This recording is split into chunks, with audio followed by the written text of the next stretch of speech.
welcome to another episode of StrawChat, where today I'm joined by Lee and Jake. Hello.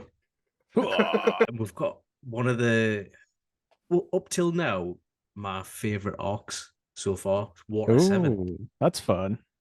Yeah, I mean, I didn't expect it, but it's with the shipbuilding and all of the frankiness, it's one of the best so far, and I can't deny it.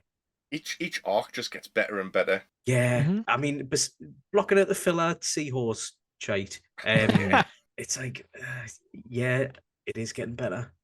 The Yeah. main plots. This is where it Does it keep- absolutely starts for real as well. Like, because like we had all that filler, but then like Water 7 is like, serious business is happening. It's like orders It went right. kind- I've got them hooked in now.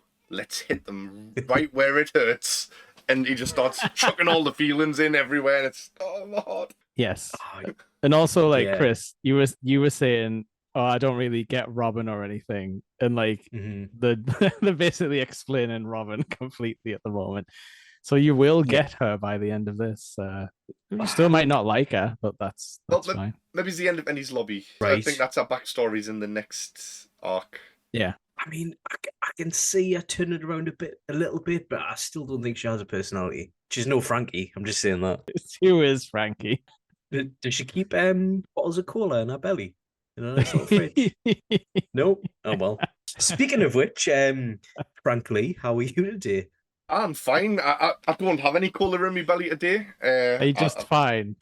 Yeah. Like, I'm super. right. I did want to ask that. So like Frankie's got like a deep voice in the dub, right? Like he's Yeah. more like big American style. He like the Japanese voice actor is like super. It's like a high register guy, but I don't know. It's like it's definitely just the way his voice is because I've seen him in like interviews and stuff. But it's very much more like super, like more along that lines, but still very noisy, which is great. It's going to be a shock when I start watching to a point where there's no English dubs anymore, and I've got to change to the sub. Does that happen though? Yeah, Ever? I'm sure it does. Well, hasn't I mean, it'll be. Oh yes, I'm sure it does. It will happen. Okay, well, because I thought they'd got to like pretty much the previous arc, but Frankie's voice. I was gonna say Frankie's voice actor has quit the show in like the Japanese one, so there is like a new one that's kind of like a mix in between the dub and the Japanese one. So we're in a weird spot with Frankie, but this is his classic voice at least. Like, I'm Egghead interested hasn't in been dubbed hearing yet. that. Right? Okay. So, but I think by the time we get to that on this show, Yeah. it might be Probably. the new voice actor by then. Well, it will be the new voice actor by then. So, Yeah, unless it, you go like, back and watch some of the sub, you'll not hear the original voice, Frankie. I mean, there's definitely some clips I want to send Chris later when they happen, but yeah, Frankie's got some of the silliest like mini moments worth watching. But no, I'm glad you like him though. I did think he might end up being one of your favorite characters just because he's like a workman type like you in real life. Well, as soon as he gets stuff done, and he's I look. So I didn't like the Frankie family when the first came about, where No. they're half dressed in cannonballs, and then when it introduces the two lasses with the square heads, I'm like, yeah, this is sufficiently like mental enough for me to like. Yeah. Was it not just a case of you looking at it and go, oh, I'll walk around in Y fronts too? Yeah, It worked. I've never been on camera below the waist, so that is true. Just a sneak peek. I did go full outfit. I wasn't just half-arsing it. That is a metal nose officially. It's weird. I didn't have to buy anything for this outfit. I had a pink Hawaiian shirt and a gold chain and these black underpants just lying around anyway. You were exactly what you were doing as well, because before we're recording this, you were like, oh, I just need to do me hair and sort out the most stupid cosplay I've ever done. I was like, are you going to be Frankly? Yeah. I couldn't do my hair blue though. It's a shame. It's got to be done. Do you think, is there any characters you think I would like on the same level as Frankie going on in the future? Probably not as a complete package, but I definitely think you'll still really like the rest of the crew members. I mean, we're getting into like the real weirdos now, I suppose. Oh, You might like Beppo. Apple. I don't think Maybe. anyone dislikes Beppo or Beepo. I don't know how you pronounce I his think name. it's Beppo, I think. Beppo. Apple. Never heard of them, but I've actually been doing amazing at not finding out spoilers. Not because people are like people talk in references when they talk on when they're talking videos, and if I haven't seen the reference, I don't get the spoiler. Yeah. Maybe True. when I'll come to it, I'll be like, oh, this is what that guy was talking about. Shit. But up until now, touch wood, I haven't. So Yeah, there's like a few big things left, but I don't think there's anything that people are like eager to spoil these days. So you should be fine. The only thing you might see is like extra characters when you're like, oh, who's that? Like type of thing. But yeah. yeah. I'm fine. I think I've seen the core crew in videos just on because this is a skeleton guy or something, and there's something. I think that's all I've seen, but I don't know anything about them, which is great. So I've still got that to look forward to. I've just been spoiled a little bit that I know he or she is in it in the future. Yeah. There's a couple in this show's very intro spoilers for later stuff. But yeah, so I do enjoy Water 7. It's a weird one though, because it's very depressing. Let's say there's a lot of big drama that happens in this arc throughout. Yeah, backstories and reasons why people do things as well. Yeah. The first bad news we get is to show up to get the Going Merry fixed and get told that it's fucked. It's done. Or is it? Yeah. Well, so up to the point, because we've watched, I'm up to Ennie's Lobby now. Yeah. And they kind of put that to the back. I'm guessing that's a return jobby where they come back or something. I don't know. And they'll be like, oh, the Going Merry's good now. I don't know, but a keel is a massive thing to go wrong. That's the whole that's like you breaking your spine, and it's integral to everything else. Yeah. So I don't know how they would fix that besides rebuilding the whole ship. And then there's that age-old question: if you rebuild a ship, is it the same ship? Yeah. The ship of Theseus or whatever it's called. No, whatever. The people I don't know. The people that tell them that the Going Merry's knackered is the Galila company. I love these guys. I think you said that you hated a few just before we went on. Yeah. Well, yeah, because I knew the twist. But yeah, it is fun that they've got a super powered shipwright crew, because there's some like random guys who are like, I'm not going to pay this, and they just beat the shit out of them with like superpowers. But yeah, it's interesting that compare Kaku to Usopp as well, and it's just like, look at his nose.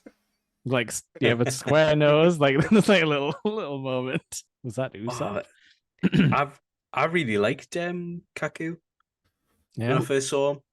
Chisel guy. One of the best animation bits so far in this show is where he runs and he jumps off and he's like floating through the sky like that. It's just such a cool scene.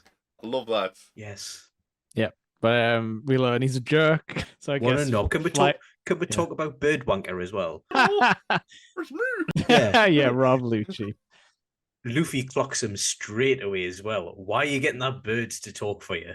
And exactly why? If he's trying to be inconspicuous, you talk with your mouth, not through a bird on your shoulder. That's even more conspicuous. And his voice isn't exactly like special or noticeable when he does speak. It's like he's not hiding like a secret identity. Well, he is, but you know, it wouldn't help if he was talking normally or not. But yeah, I hate that pigeon as well. It's smug. It's got a tie. I was just about to say, does it have its like suit on and everything at this point? Because like later on, it gets like its tie and it's got a little top hat on, and it's just matching the outfit of Rob Lucci. Yeah, so its smug aura mocks me. I've just messed up a bit there, right? So he's called Rob Lucci, but the names are backwards in Japanese, aren't they? But Rob's a first name. Is he called Lucci Rob if you were in this country? Or is he called Rob Lucci? No, I think they make it sound like Rob Lucci's like a one phrase, like a one word type of thing. But yeah, instead of it being Elvis like Presley. I guess so. Yeah, instead of it being like Monkey D. Luffy. But yeah. It's not Rob D's Lucci's apparently, from what I know though.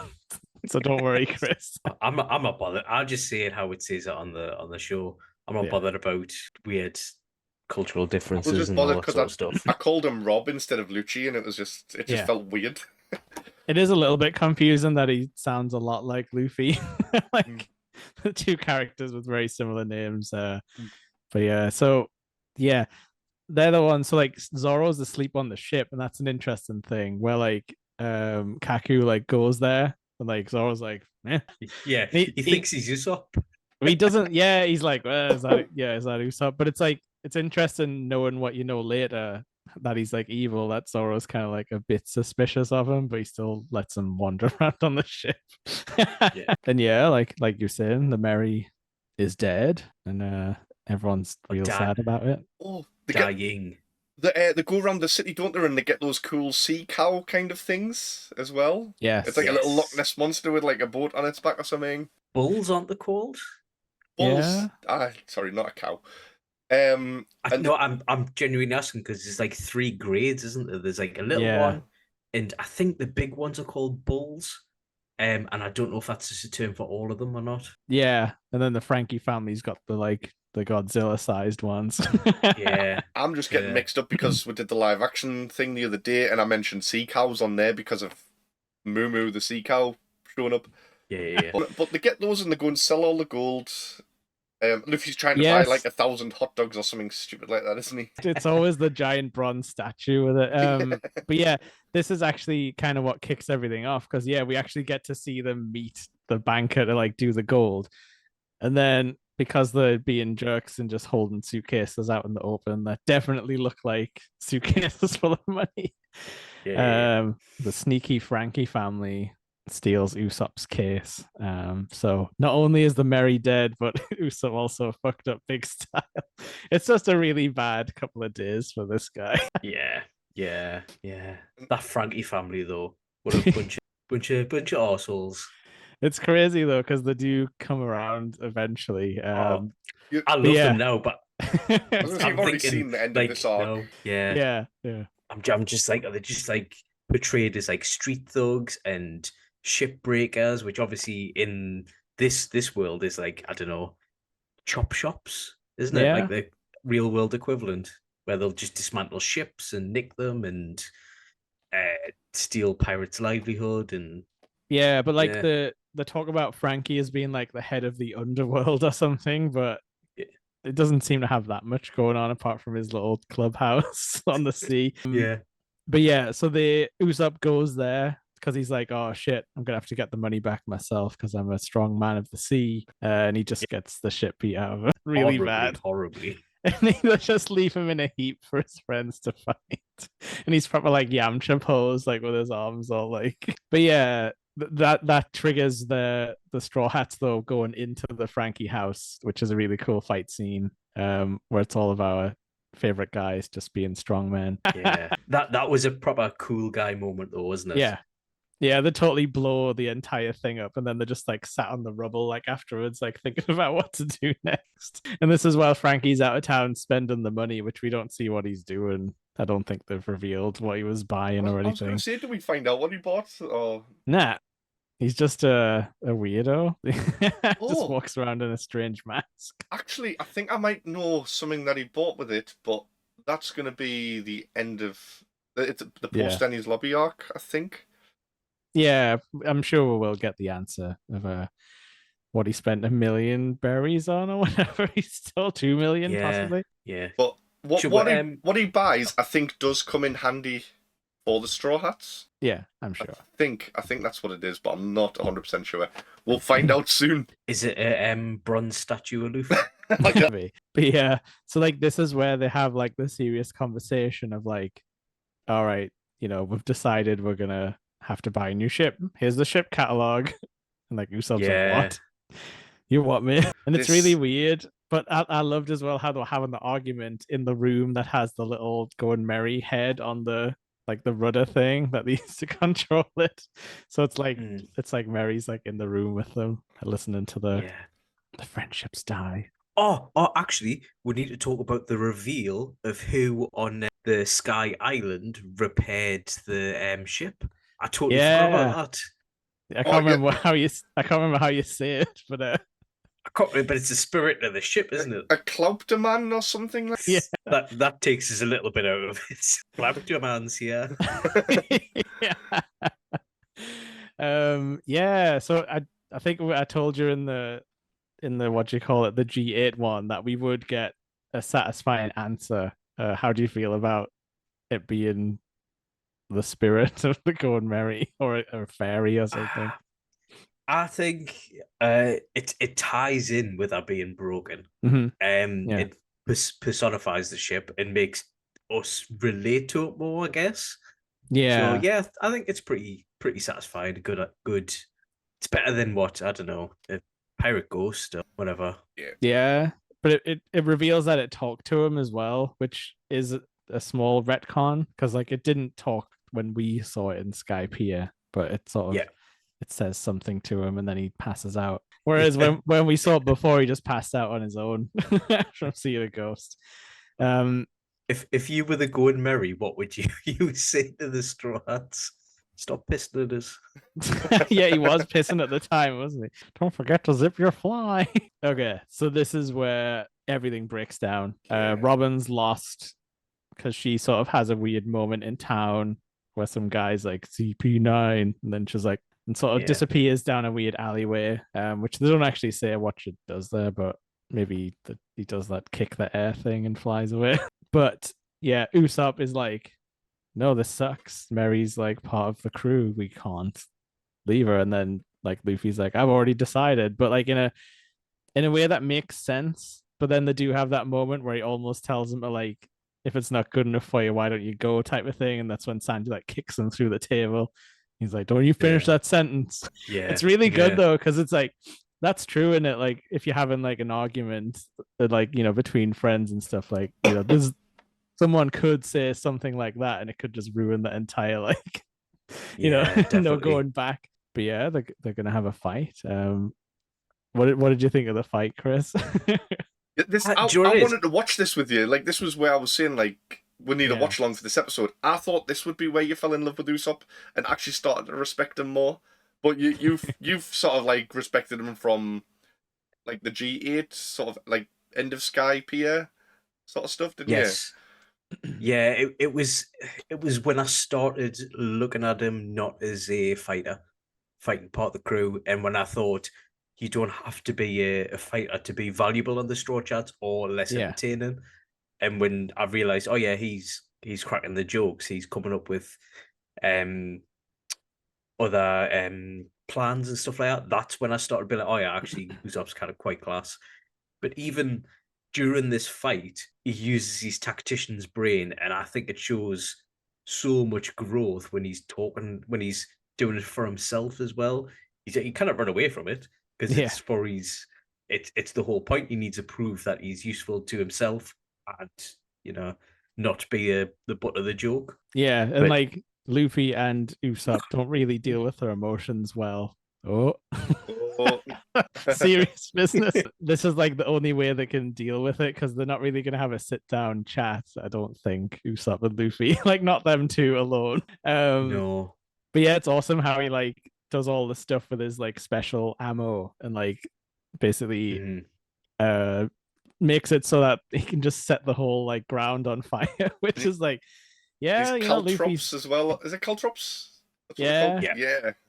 And And Luffy's like strong, but if you set him on fire, like, you know, that just works. Yeah. Like, this is one of the worst beatings that I've seen Luffy get. Yeah. And it's from Usopp, like probably the weakest member of the whole crew. But and it's not as if he's letting him win either. It's just because he's like, shooting like rotten eggs into his eyes and stuff like that, or like pepper spray sort of stuff. And it's like, yeah, it's not Luffy holding back exactly. It's like, he really did catch him off guard. But unfortunately, he just survives the explosion. Punches are really bad. But yeah, and then like this is where like Zoro steps up a bit, and he's just like, you know, like giving him like wisdom. He's like, you know, don't lose yourself. If you waver, who can we trust? Type of thing. Like making sure he sort of still goes through with it. Which Zoro, I like that though. Yeah, it's interesting because it's like, Zoro is a good, like, you know, second or third hand, depending on who you're talking to. Yeah. Like he knows how Yeah. to like run a ship somehow, or he at least has a good idea of like what Luffy needs to do. This is weird. One of my pop figures just fell off the shelf. Whoa! That is just freaky as fuck. La la la la la. How the hell did that happen? It knew. Soga King's he's a killer, man. Did a mouse go past? Locking on. It's just like, and Usopp was defeated, and Sniper King was born. Kind of. It takes a little while for him to find the mask. I did forget how he got the mask because obviously there was a lot of masquerade stuff in town. I was like, oh, he's probably just going to pick it up. But it's like, no, it's like revealed on the ground in like a train later on. Like, but yeah, so this is like sad times where like Robin's gone, Usopp's gone, and like the other guys are kind of like, oh man, we should try and help him out in a roundabout way, but then like also he is on his own. Like Chopper heals him a little bit. Does he? I think he runs yeah. out to him, yeah. Even though Zoro and Zoro Sanji stopped tell him. him not. They tell him not to, but he still runs out there and leaves stuff by his beaten body. Oh, no, was that not before? Because when he was like, "Oh, I'll come back tonight and I'll fight you," but and then Chopper's like, "No, you fall to bits. Don't do it."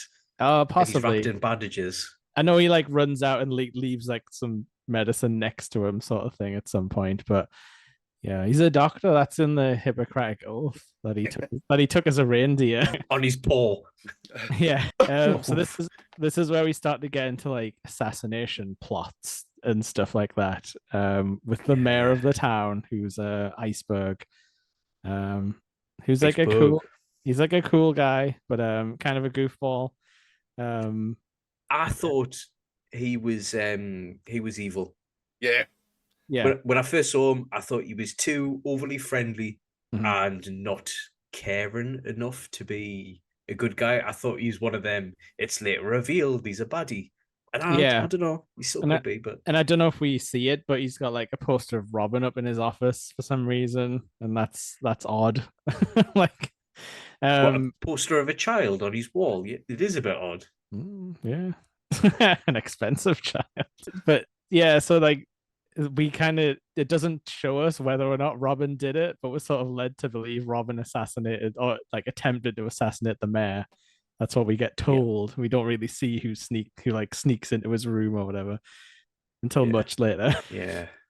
But yeah, it's like this part's a bit odd because they do just sort of like dip around the town for a bit, don't they? Where they're like, oh, we're sort of at this hotel, and then everyone kicks off and tries to like lynch them, basically. Yeah, there's a lot of assassination. There's a lot of moping, isn't there? Yes, for sure. We're done. They're at a hotel room because they haven't got the Golden Mary anymore because it's knackered, and now Usopp owns it and he's not part of the crew anymore. And yes, and they're like the mayor's like held up in his office, like in a hospital bed, and they're like, okay, the assassins are definitely gonna hit tonight. So everyone like piles in there, and we get like a mini mission for the Straw Hats where they're like, oh, we're gonna sneak in and try and like chat to him. But it's kind of a bad time because there's like security everywhere. But that's quite a fun like mini like stealth mission, I guess. But yeah, this is when we get the CP9 reveal. Yeah, CP9. But also, it's another thing Chris predicted though. You were like, oh, like those guys who like strengthen the fingers, like that's CP9's main move, finger pistols. I keep going to call it Hamon off JoJo's, but what's it called again? Their power? Oh, there's 6 powers or something. Yeah, because they can double jump and all that sort of stuff. Oh yeah, they've all got like separate names, haven't they? Like the finger pistol, skywalk, shave. No, for those powers in general. There is a name for it, isn't it? I'm sure they've revealed it. It's the 6 something, wasn't it? Yeah. It might just be the 6 powers, maybe. Yeah, where there's like 6 levels of superhuman something you can attain, apparently. Yeah. But I think it all comes down to like the iron body stuff, because I think that's all the pistol is. It's like iron finger, like going into you, basically. And it, like visually, this stuff does change as the series goes on, but it is like a thing now. if that makes Mhm. sense. Because like you were waiting for there to be like another power level revealed, something. Yep. Yeah. I And now was you're getting thinking it. of that as well because it like you said, it does visually change, and it's like, is Yeah. this the same thing? It's got to be. I think so. Yeah. The iron body stuff shows up quite a lot in the series, like but it has like a visual element which I guess they just decided on when they're like, actually it's hard to tell what's going on, so we'll change it. Um but yeah, that they've all got like weird thing where they can make their body hard so like things just bounce off them, which is be useful for an assassin. Yeah. But yeah, kicking like doing skywalks, super speed. I can't remember what all the 6 of them are. Before this, Luffy fights Frankie as well, doesn't he? Yes, Yeah. we finally get to see Cyborg Frankie. Oh, Frankie. What did you know that though, Chris? Like, did you know he was a cyborg? No, I didn't think stuff like that would happen. All I kept thinking is, how was Frankie's being a cyborg powered? Like, there's not exactly in the One Piece universe is the electricity. Sometimes the kind of allude to it. It's kind of like Naruto, do you know, when they have headsets and you're like, is this the future, the past, or what? Yeah, it's usually through the snails. Like they have television, but it's through a snail, and you're like, is that electricity? I don't know. And then I'm like, it, though. yeah, but how do they convert the cola to power?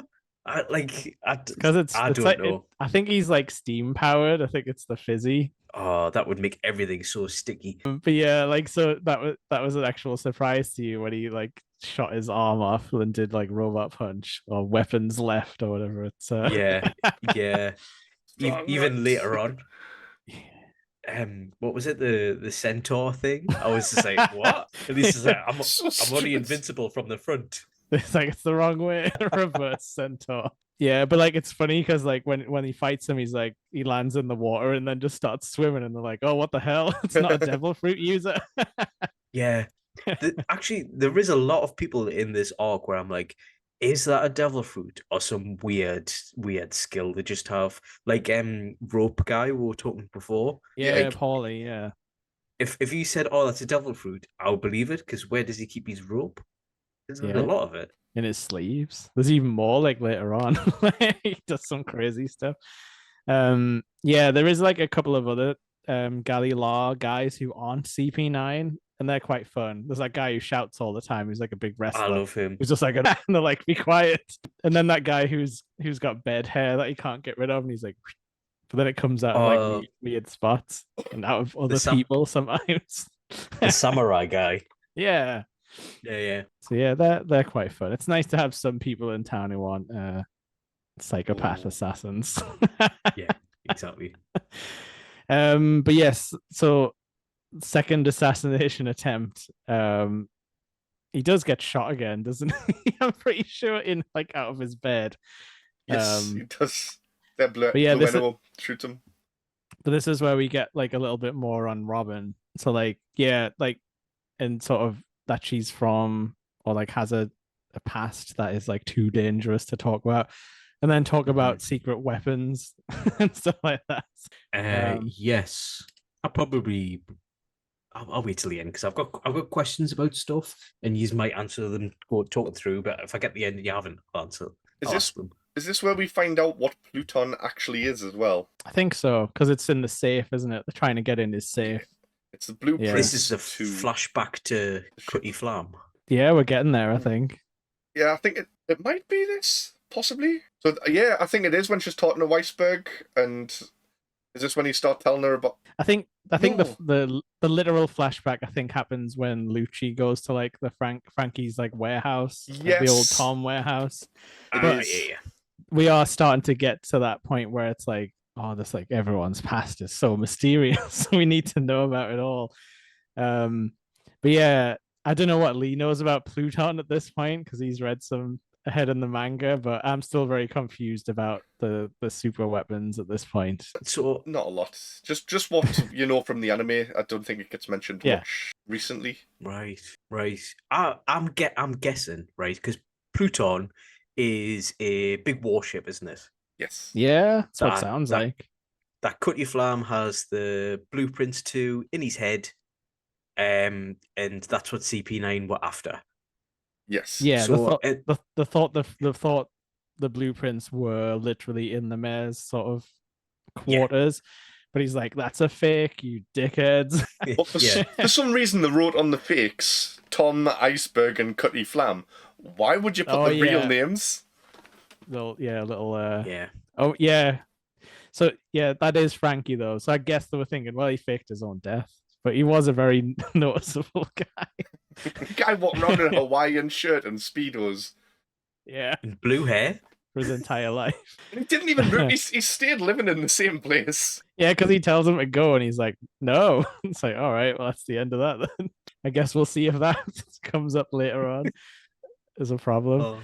But yeah, there is a Pluton that already exists, which we found out in Alabaster from the poneglyph. And the blueprints, they've been passed down generation to generation through to like Tom, then to Iceberg, then to Cutty Flam, Frankie. So that if anybody ever did find Pluton and take it back up, they've got the blueprints to build something to fight against it. Yeah, I guess that's what they were sort of going for. It's just weird how only Tom can make this, but I don't know. We'll see. I'm sure surely Frankie has to make it one day. You can't have this hanging over the entire series for no reason. But so I thought the Alabaster super weapon was a different one. No, that one was Pluton. Pluton, right? And what's this one again? Yeah, this one's Pluton. Yeah, Pluton. I thought it was two different ones because I had a theory and I was set right. So there's more than one, isn't there? Because I thought there was. So I was like, oh, the different types of weapons. So this is sea, and there's going to be land and air or something like that.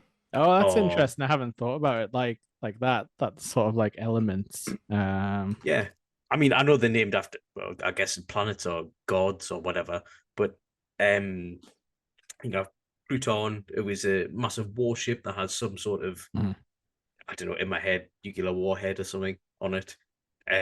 Where another one has, I don't know, an Earth one, a big tank or something, and the Sky one, an airplane.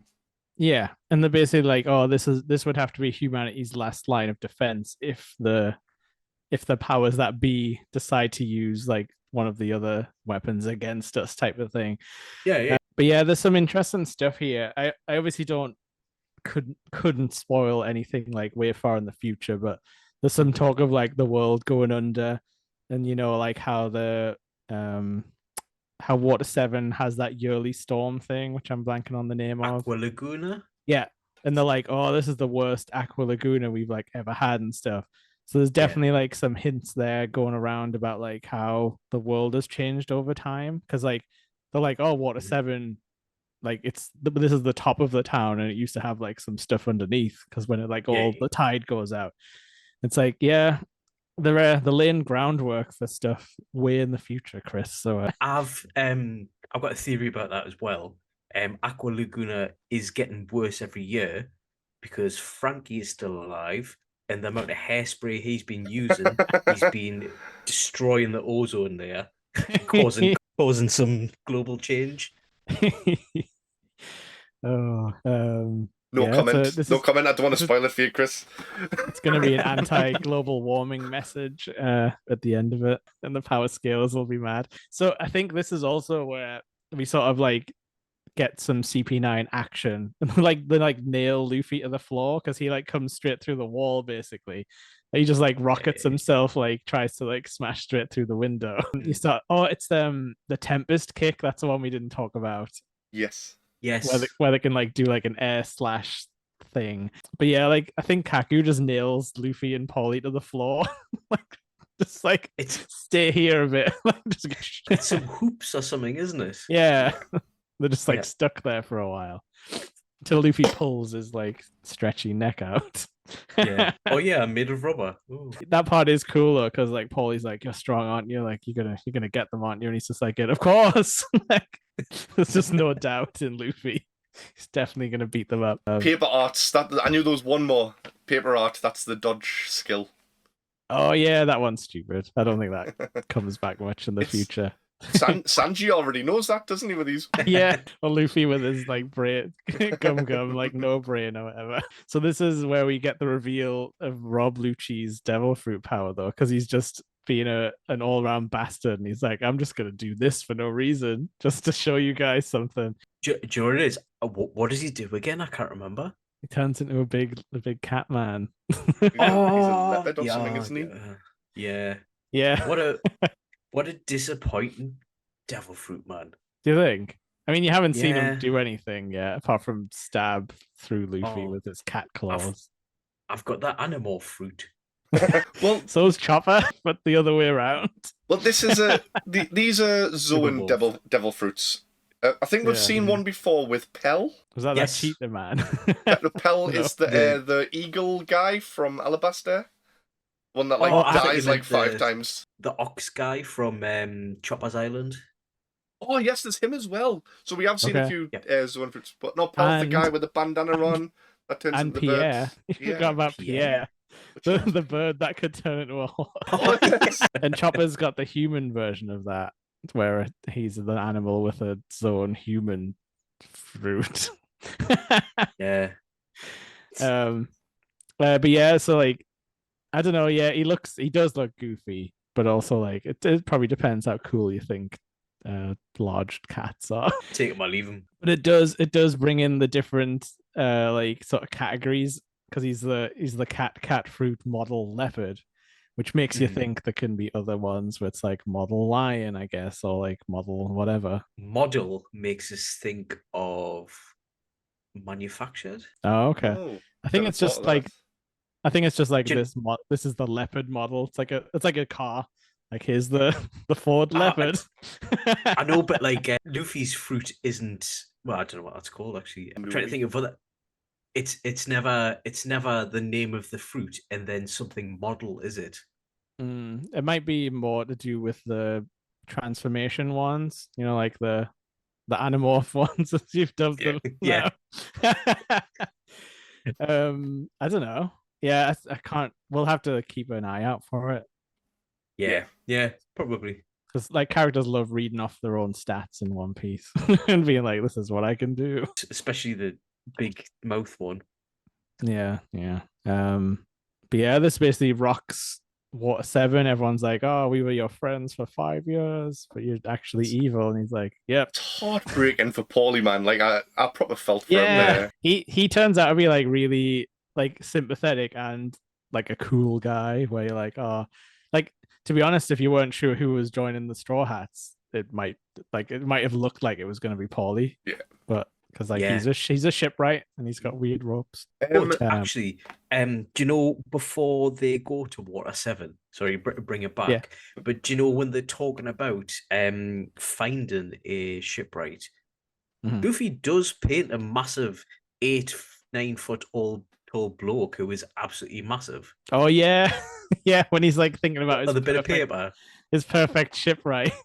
Yeah, because then like Sanji's just like, how would we feed him? Well, like, yeah, and there's that wrestler guy. He fits the bill. Yeah, I wouldn't make the shouty guy. Yeah, he'd be fine. I'd accept him on the. Frankie's just a different kind of shouty guy. Oh, I did forget to mention, it is important because now we're talking about is the Merry alive or not.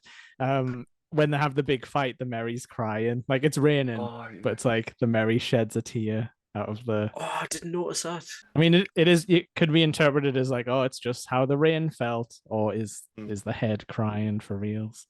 I mean, it's got a ghost repairman, so I would say it could cry. The Clouderman. Clouderman. But this is where we've got Usopp and Frankie like sort of together, haven't we? And we get Cutty Flam's backstory now. And Frankie's not as sympathetic to Usopp. He's like, look at this.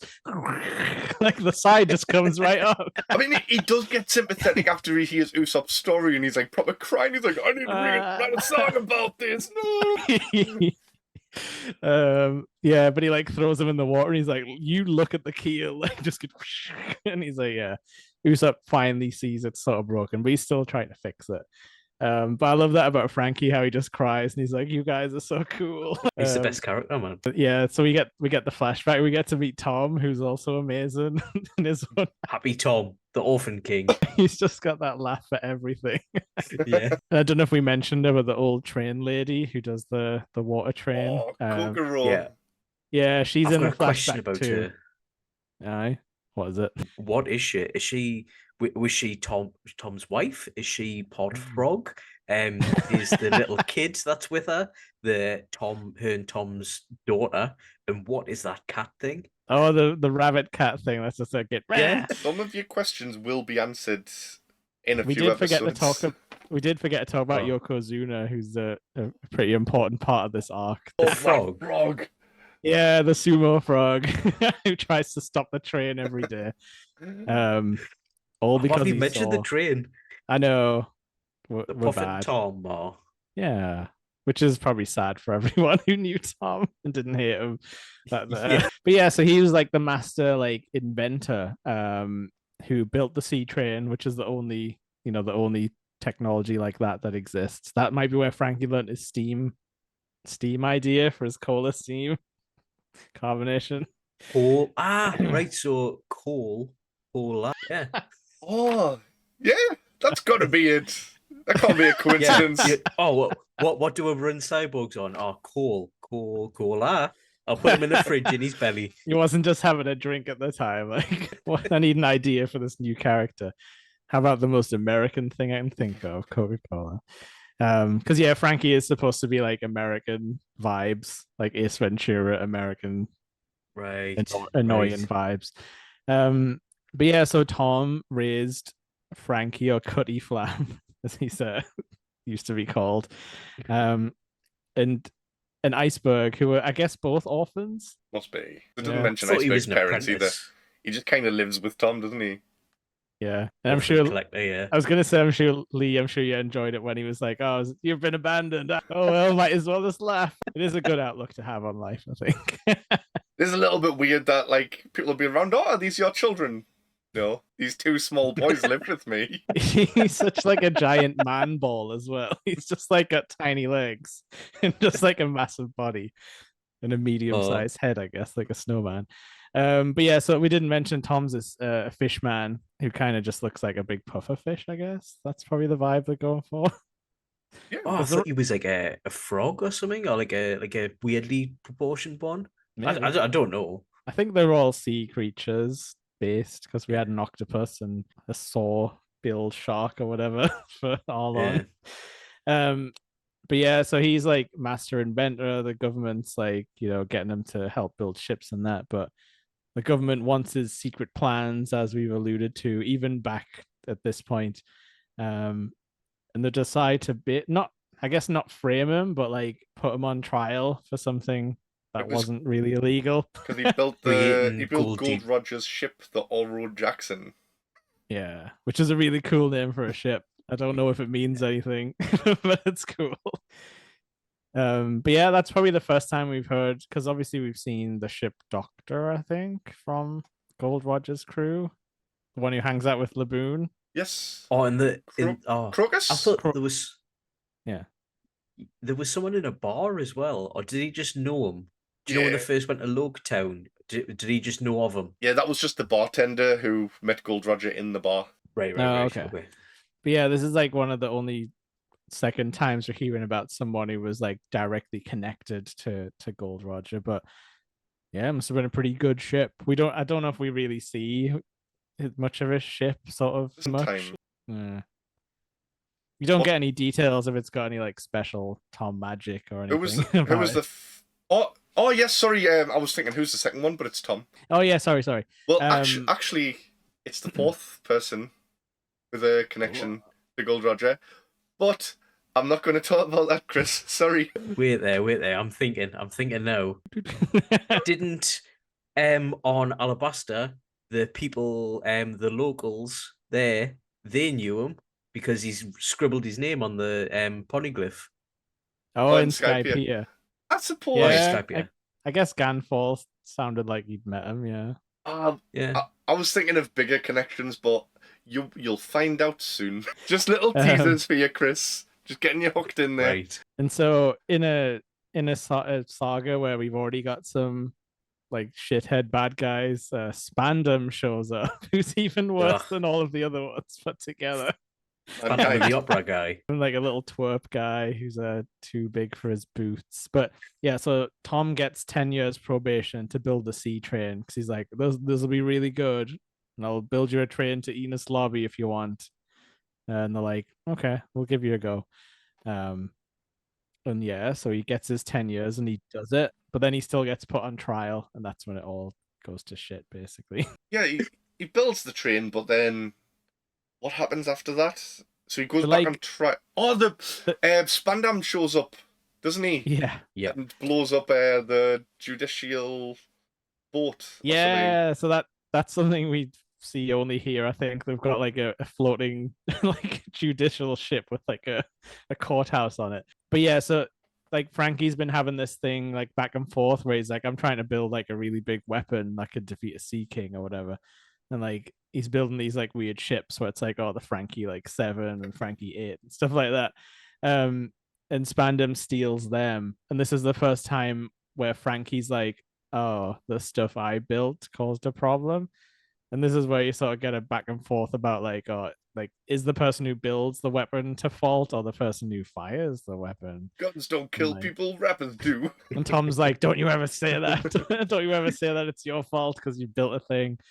Yeah. He sort of like punches him when he's, like handcuffed, I guess. I think it's the first time he's ever Not laugh. Yeah. Yeah. But no, because Tom's a real one. He just friggin' attacks Spandam in the middle of the street because he's like, oh, this is getting too bad for my my workers, so I'm just gonna take all of the blame and go like crazy. Yeah. And he breaks Spandam's face, so he has to wear that mankind mask, like going forward. Yeah, it's got to be mankind, right? Unless Yeah. there's something from movies. I'm not, and I know there's like Man in the Iron Mask stuff. I don't think and it's not really a Phantom of the Opera thing either, because that's like a half No. face. Actually, around this time, is this not when Mick Foley went to do wrestling in Japan? Possibly. It could be. It's sort just of a super reference. specific, isn't it? Also, I think there's an old album, like Quiet Riot. I think they have this guy on the front, so maybe it's like an asylum sort of mask thing. But Well, do you know what it reminded me of? Do you know in the live action and the anime of Fist of the Northern Star, where Yeah. he does the thing on him where his head's meant to explode, he contains it and he wears that weird leather scrap mask thing. yeah, okay. So still though, Invader's in that movie, who was also another wrestler who had a weird like leather strap thing going on. Yeah. Guess it's just wrestling. But yeah. Tom convinces them to use the free pass for his like crimes on the current one, Yes. so that Frankie and Iceberg get to go free, and he's just being punished for building Gold Roger's ship like he was Yeah. originally meant to. Yeah. And this is where Frankie tries to stop the train with his body, which is what inspires Yokozuna, I guess. But he nearly does stop the train, which is the crazy thing. it Yeah. messes him Frank- up. Like this is Yeah. why he has to become a cyborg, because he finds some scrap metal and rebuilds his own body somehow. Yeah, Which only is on the front door. mental on himself as well. Yeah. You know, like old war films where you see them being like shot and like the guts are hanging out and stuff like that. And I just imagine that, and Frankie just being like, "Oh, there's some scrap metal there," and just welding it to himself. Like, Oh yeah, if I'm pretty sure Frankie does some welding, so like Chris, you'll have to analyze the scene like frame by frame. I'll Check not his say technique. I'll not say a bad word about Frankie.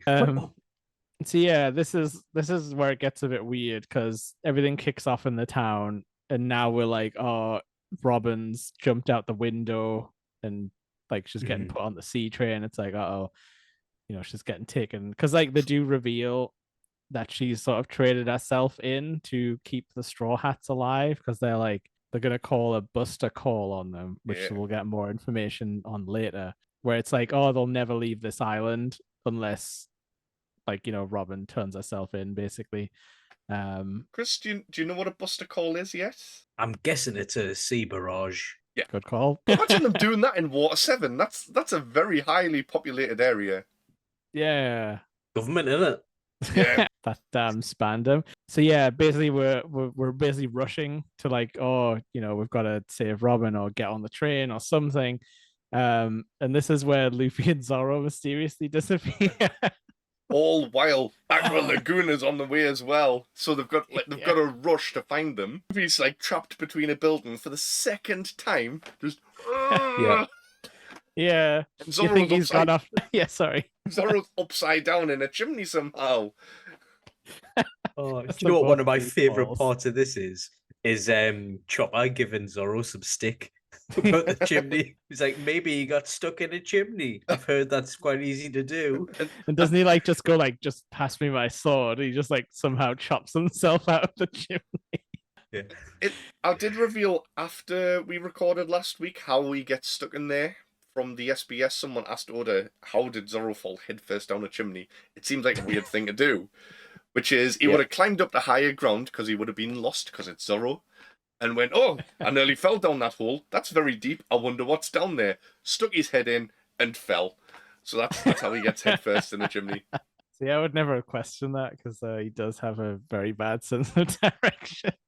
Yeah. So yeah, but this is like Nami steps up for this though, because she like runs down there when the tide's out to find Luffy, who's like stuck being like, but he just like friggin' pushes the buildings apart when he hears about Robin. Like when she's like, oh, it was all like a trick, like Robin's actually not evil.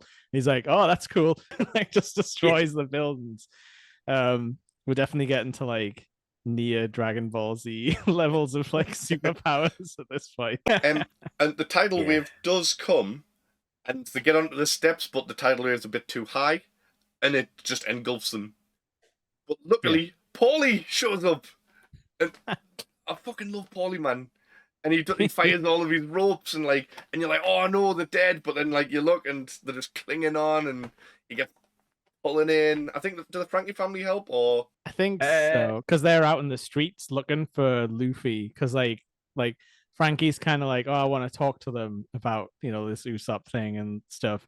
So they're like out in the streets, like everyone's like trying to find Luffy and like the Straw Hats. But I think meanwhile Sanji's like, oh, I found the train. I don't know how he ends up over there on his own. But yes, it's very much like, oh, we gotta go now, sort of thing. Yeah, and they still leave early. Yes, because the bastards. So do they just manage to get the train no problem? The train takes off with Sanji and Usopp's on there somehow as well. Usopp and Frankie, they're prisoners. Like CP9 took them. Yeah. So also, Frankie. No, it's Kaku, isn't it? Decides to launch the Going Merry just into the ocean during the storm. He's such a dick. Yeah. He's like, how about this, Usopp? Like knowing everything about the situation. But yeah, so Usopp's pretty down in the dumps, destroyed at this point. Sorry, just with the Kaku launching the ship into the ocean, I'm sure it's not a completely bad moment. Like he is doing it to be a dick, but also I'm sure part of him is he says he is a shipwright and he has been a shipwright for the last 5 years, and he can't, in good conscience, let this ship be used, so he launches into the water. So it's not 100% bad what he's doing. Right in front of Usopp, though. Because Frankie does mention as well, if you go out on this boat, you're not going to make it anywhere. You're just going to go back into the ocean and sink. Yeah. And the spirit of the Going Merry is going to be absolutely devastated that she couldn't keep you safe. Yeah, because it's like the implication is that it shouldn't have even got here. It was a miracle that it got here, I guess. Or fell out the sky, which no one didn't know about that part. But yeah, so this is where the old monster lady is like, why don't you take the other sea train? And they're like, what? Other sea train? The plot train. Yeah, the Rocket Man. Oh, the Rocket Man, yes. It's the first. It's like the prototype version that couldn't slow down. No brakes, no steering, no nothing. Yeah, so now we're in a train chase, which is pretty cool. Simultaneously, Sanji's having a Streets of Rage level where he's having to work his way through the train cars and fight all the bosses. That sequence where they're getting the Rocket Man ready and then the emerge out of water 7 through the back canal things is amazing as well. It's one of them moments where, do you know, like when they're going up to Sky Pier on Yeah. the big reverse waves or whatever it's called. Yeah. It's one of them. They should have had the We Are playing there. I mean, yeah, the Frankie family joy and the feed Luffy as well. A cart full of food, and he's like, "I'm gonna put some in my pocket for later." I love that. Where like Nami's like got the big giant bag, and Luffy goes, "What are you doing with that big bag?" And she turns around and she goes, "Well, I wanted to bring this meat for you," and turns back, and they're already working through. And he's like, "Well, it's all right, we forgive you." Yeah. Did you notice there was booze in there for Zoro as well? Oh, because he doesn't eat. Yeah, and Luffy put some pocket meat in his new short pockets because they all have like a mini outfit change as well. Yeah. He's like, "Oh, these black shorts don't have much room in the pockets for meat." I'm remembering some stuff now that we're getting further on, and Yeah. there's a bit coming up. I'll let you know when we're there, but there's a sad moment for me coming up, which shouldn't be sad. Okay. But yeah, Sanji's fighting his way through this train, isn't he? While the Straw Hats are chasing them, and he gets to that boxer guy. Yeah, the giant guy. Car. Yeah, he's like doing his like boxing yoga in the air thing. I can't do it. I'm not lifting my legs up when I've got like. Didn't he put his legs up above his shoulders like that? He's boxing underneath. Yeah. If I was wearing something else, I would have lifted my legs up and done it, but no, that'll just flash me ring piece to the camera or something, probably. The ring piece is ring. See, like Sanji has to fight bosses, but no one's really giving him trouble. He's like, taking down entire train cars full of guys. There's like a couple of like weird sword guys that he just sort of kicks in the face. Yeah. It's right. There's. Sorry, I was just going to say he gets Usopp and Frankie out of the sacks that they're in. So this sad bit that I'm coming up to is what's he called, like Captain T-Bone or something like that? Oh yes, T-Bone. This guy is so nice, and like, and he's like, "Oh, you cut," and he's like ripping parts off his own clothes and like, and wrapping them up, and he's really taking care of his like crew. Yeah. And he's like say it like that? He's a really admirable guy, and he's just like, I just fight for justice, and he's like, he's not like a bad person or anything, and he's so kind-hearted, but he just looks hideous, like he looks like he's a zombie or something. Yeah, and just him to get the shit kicked out of him. He hits wonky sword cuts as well, so he only cuts in right angles. You see, as soon as I saw what the Captain T-Bone, or if he's called, I was that right. This is a guy who's over the top admirable. He's a set up for a joke, him. Yeah. He's kind of a setup for like Zoro to have like a cool moment, really, more than anything. Also I did write down there's some good comedy on the other train, the other Straw Hats train, Rocket Man, where the change outfits and Nami just like gets changed in front of all the men. Like, God damn it, put your clothes back on. Because he was saying that to the CP9 woman, where he's like, you can't come into the shipwright area wearing those boots. With the legs out. And also when they reveal to them that it's CP9, they're like, what? Like, I thought you said they all went home, back to the home. Like you said there were some weird guys in the back streets. Oh, because they're like, oh yeah, I think we already have an idea what it is. Yeah, good guys. And I think that guy pushes his hair out and it comes out of his nose, like his bed hair. Like, Oh, I love the parts as well. Whenever one of the members, the Straw Hats or whatever, have a cool moment, the big wrestling guy, the samurai guy, and Paulie are recreating it to the rest of them. Yeah, because like they basically cut their way through Aqua Laguna, don't they? Like like Luffy, Luffy and Zoro just like gonna stand on the train all cool. And doesn't Luffy go like Zoro, what's like 200 plus 300 or whatever, like trying to figure out what pound phoenix it's gonna be like for his next attack. But yeah, there's a bunch of that because like I was saying, Zoro like fights that T-Bone guy sort of, or just does like a really big sword move on him, then jumps back on the train all cool like. yeah. When you said something about pushing his hair down and stuff coming out of his nose, you reminded us of who else we've got coming up, and it's like Wabazu or something. I can't remember his name. Oh, the chef, the Noodle Kempo. Yeah, it's so gross, man. Get in the bin, man. It's great though, because like it's the perfect guy for Sanji to fight because he's just like the opposite of him in every way, and he actually sticks around for way longer than I thought, like way more episodes. Do you know what's But like, really cool in this though is like Sanji fighting with his knives. yeah, It is pretty on par. Well, not with like some of the stuff we see Zoro doing against like Captain T-Bone, but it is some really good sword fighting. If Sanji was a swordsman, he'd be quite a formidable opponent. You can never let Zoro see him doing this. No. Never. Yeah, because I always forget that about Sanji, where he's like, my hands are for cooking. Like that's why I just kick everyone. Like he's trying to preserve his hands. But yeah, this Ramen Kenpo guy, his voice actor was nuts in Japanese, and it's just like a crazy character who's just constantly saying like off the wall stuff, and he's just like, it my nose hairs make like a cross hat, remember that for later. And then he's like, this is my, because he eats the dough and then just shoots it out of his nose to make the noodles. Do you think Oda had like his like nephew around or something playing with one of those Play-Doh things where you push it down and it makes the spaghetti? and at some point he just starts going off on Robin. He's just like, she's a demon, she deserves to die, and all that stuff. And I'm just like, what's wrong with this guy? And like Sanji kicks his face into being handsome, so he turns into like an anime boy. Yeah, I don't know what it's like in the dub, but the version I watched, he was just like, no, my individuality. Yeah, yeah, pretty much. Because he's got like horrible like stalk bug eyes and that, which he does kick back out of him eventually. Yeah, I didn't expect him to stick around for more than like, like 5 minutes, but yeah, you get like 2-3 episodes out of him because he makes a mech suit out of noodles and everything. And Frankie's on the roof at the same point, isn't he? The new CP9 guy. I can't even remember his name, but he's a weasel. Weasel face McGee or something. I don't really know. He's like, I love killing, and I've mastered 3 of the 6 powers or something like that.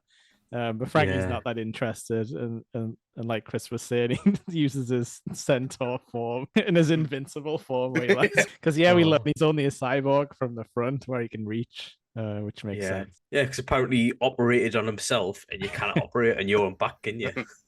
Exactly. I think this is where Lee's favorite pop figure that tried to attack him shows up. Sniper King. I'll help you save the mademoiselle. And so like obviously Sanji and Frankie know exactly who it is, but it's Soga King. It's Usopp's friend who he sent to. Are you not a bit disappointed in Usopp for leaving everything up to Sniper King though? Yeah, it's a bit shit. Like, where did Usopp even go? Is he on one of the other train carriages that got disconnected? Did he use his crotch rocket thing to grapple and hook away?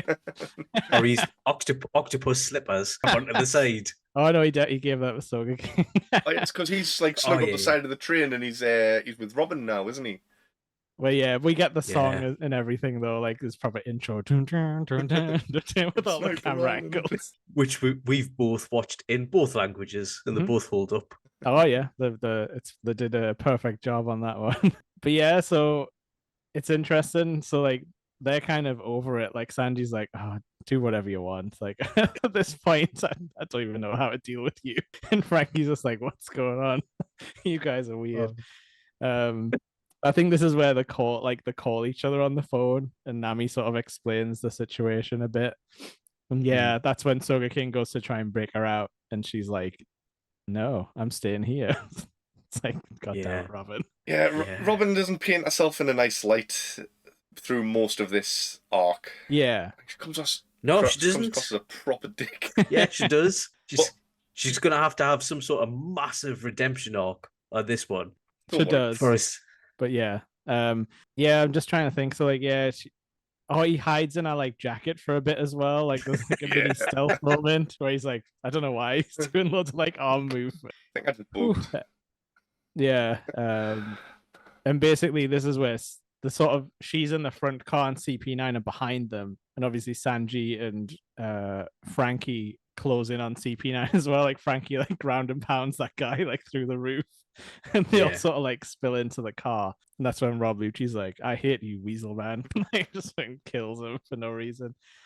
They do manage to rescue Robin as well and get her into the train car that they have disconnected. But then, what's Khalifa's like thorn powers, which you don't really see much after this. I can't think. Like a thorn whip. Yeah, she like drags the train car, keeps it there, and then Blue Nose like, I'm gonna hold it still because I'm really strong. And they've managed to save, and Robin's still just like, well, no, I'm still going with these guys, and just wanders off with them back through his door fruit thing.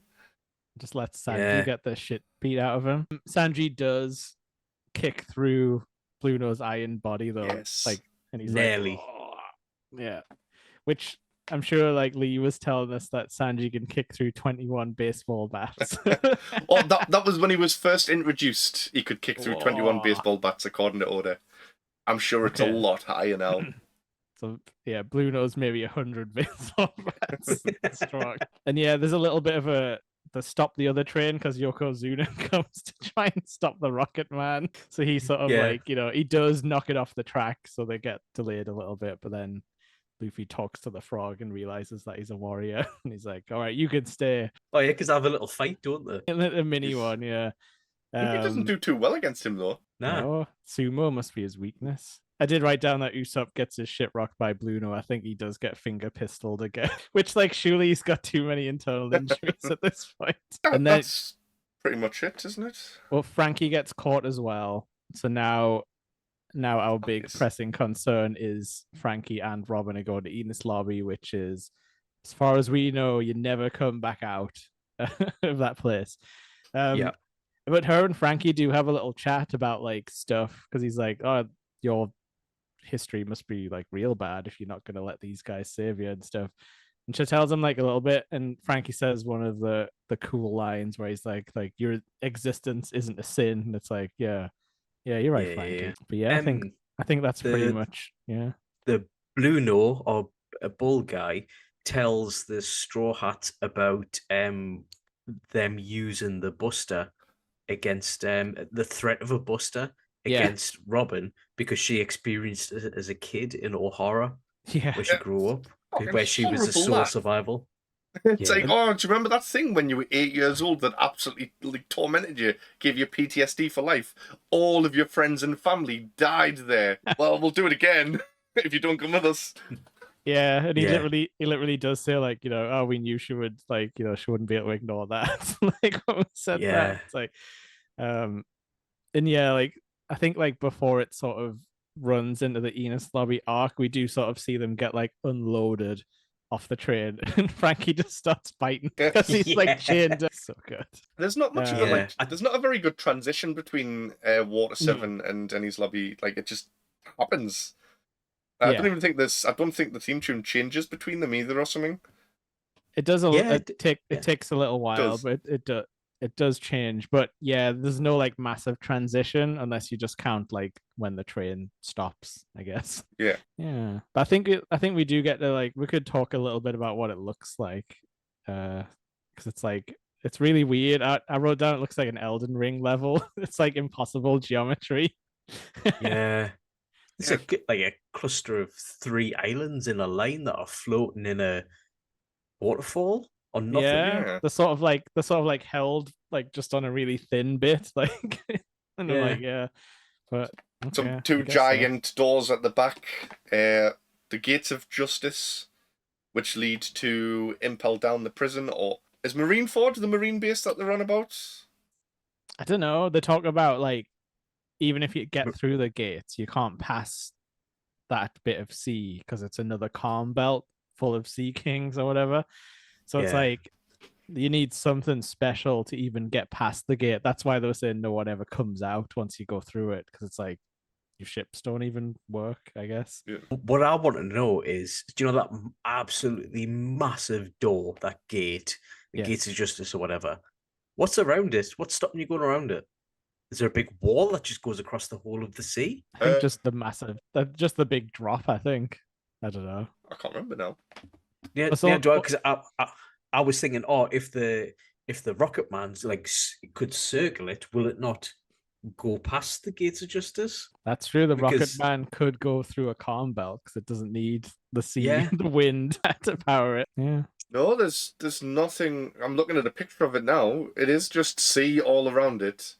There is a fence around Yeah. the outside with the big waterfall drop in the middle. But it's just there's no. So what's stopping you just like going out of sight to the right or east or west or whatever, and just going around it if you wanted to? although the picture that I'm looking at, it has got the waterfall in the middle, a circle, and then it's got a gate around the outside, but it doesn't show the bottom of it. So maybe the fence goes around the outside and then in a straight line, and maybe you can't get through the fence. Although it is just a fence, and the Rocket Man breaks it down, doesn't it? So it's not a very good fence. I don't know. guess, yeah, but you still would be crazy to try and break in here. But luckily, the Straw Hats are crazy and lucky. Yeah, there's a couple of moments in the next thing we're talking about where I'm just like, yeah, this is getting serious now. I love this. Yeah, definitely ramping up.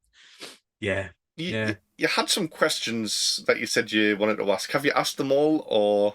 There was a couple that I've said, like what was it? Where did Usopp go when Sniper King turned up? What is the grandma and whose child is with her? Yeah, actually, does she call her Granny Kokoro? Yeah, but I mean that's kind of like a term for an older woman, and it could be a dubbing thing, couldn't it? Yeah, I suppose Luffy calls her Monster Granny, so he does. Yeah. That's what he says in Japanese. It's just like Monster Baba or whatever, like like a witch, like an old witch type of thing. Which she doesn't seem to mind. We didn't really talk about that, but it's the implication is after Tom died, she just started hitting the drink real hard. Became an alcoholic because she's always drinking wine out of the bottle during this whole. Kind of get though. Yeah, it was really bad. That would have traumatized me. Aqua Laguna's coming and she's just like, Yeah, I like her style though. She's just like it. Yep, gotta do it. Gotta help these crazy Straw Hats. Tom, you do it as well, wouldn't you? So, couple other questions. Why does CP9 or the world government need the blueprints for Pluton? They don't. Bandam wants them. So that was another thing as well, because I was going to say, why has Ikiji gave Spandam so much power? Because he's just a normal bloke. You'll find out later, he's weaker than a normal god. So why has Ikiji, who is a massive, monstrous OP person at the minute, given him like the power to call in a buster, and made him in charge of these CP9 people? Yeah, it's definitely Nico Robin. It's definitely odd though, like that. There's the odd person in the government where it's like nepotism sort of higher type of things. But yeah, you're right. Morgan's son. I think the Buster call was because of Nico Robin, and it's like they didn't get it the first time, they want to get it the second time, but also they want the blueprints to Pluton because it is dangerous. It seems like he has the ear of the five elders in some fashion though, because there's a part where he talks to them, doesn't he? Where you see him like approach their like little sort of island thing, and they're sort of like, I think maybe they just know he's such a dick. They're like, oh, this guy's useful because he has like no morals. He'll actually go through with the stuff we ask him to do, sort of thing. But he wants the blueprints for himself because he wants to build Pluton and take over the world for himself. Yeah, or at least have get a promotion out of it, where he's like, oh well, I've got this ship now, so I get to be really high up in the military. True. I just mean there could be so many because there's a lot of people I found in the Marines who are strong and have their own kind of moral compass, but an order's an order for them. So they kind of disobey it because if the world government has ordered me to do it, I'll do it, whether I think it's right or wrong. Yeah. So I think they could have used absolutely anybody else. Well, yeah, you will see some stuff soon where you're nearly up to that kind of that touches on this whole thing. So yeah, you'll see what happens if you do sort of disobey the kind of bad orders, because let's face it, the Buster Call is a genocide order, and Spandam seems to have no problem pressing that button on his little special golden snail that he has. But I reckon someone like Ikiji, I don't know him very well, but if someone from the tippity top ordered him to Buster call someone. You didn't know the reason why, but like, Yeah, maybe. But like I say, there's definitely like directly they're gonna start talking about that kind of internal politics stuff. right. Because yeah, like when you think about it, like Garp's also part of this entire thing. Like he's not as high up as the vice admirals or whatever, but he's like still there. He's complicit in some stuff for Yeah. sure. We still haven't seen Yeah. Garp yet in this, which is crazy. Or like since the start, or He hasn't been in the anime yet. oh, I thought he was there Yeah, chasing. he has. I thought like he chases the Kobe? Straw Hats. No, that's in the live action. No, with Kobe, because he joins the ship and he's got the hat on, and he because he's got that guy in the suit who's with him, and he's just like kind of like watching Kobe and Helmet Bay. Oh, because I thought there was is it? definitely. I thought the end of like the All Along yes. Park, he definitely shows up to chase them away, and they're like, "Get away, Grandpa!" type of thing, and he like throws cannonballs at them or something like that. I can't remember that part. I'm sure he can palm throw a cannonball faster than a cannon because he's just like. He has showed up, but he hasn't. You haven't found out that he's Grandpa at the moment. Oh, okay. I think that's probably why I'm getting mixed up.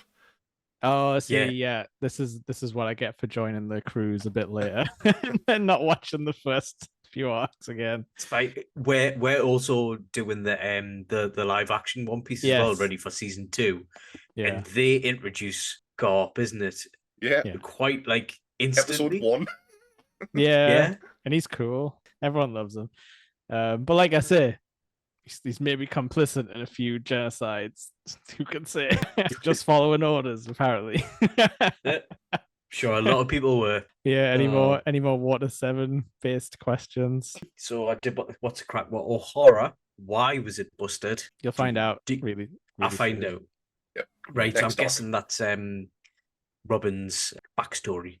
Yeah, because I wasn't sure if it had been mentioned before, like O'Hara. Like I couldn't remember if like in Skypiea somebody said it at some, but I don't know. I couldn't remember.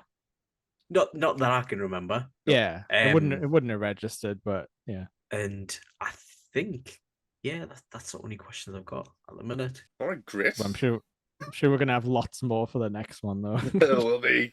This has been quite a long one. We're like an hour and a half in here at the moment. Oh shit! Nah, it's Right. fine. But there was a lot happened in this. Yeah. Next arc's going to be quite long as well, but probably a bit shorter than this because it's just fighting most of it, isn't it? It's like thousands of Marines there, and it's just action.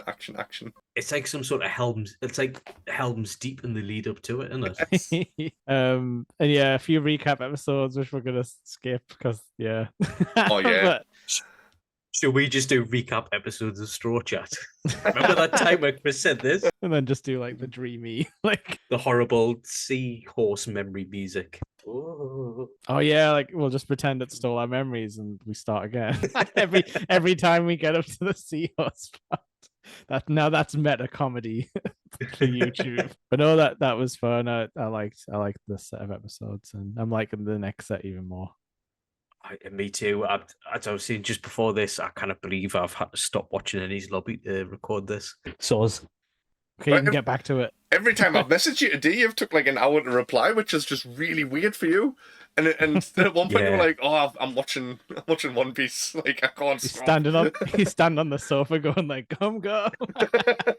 I'm just at the part where the CP9 eat the devil fruit, and I don't know what it is, and I'm desperate to find out. So, yeah. Again, you'll never guess what they are. You should write down 2 like earnest predictions, like for what you think they might be. You can read them next episode. Yeah, it could be anything. Like Dodo fruit. What the fuck's that? Who thinks of that? Also, why didn't he kidnap Augsburg with his Dodo fruit? Must be. Anyway, yeah. So next week, let's do Annie's Lobby. Penis Lobby. Bye. Bye.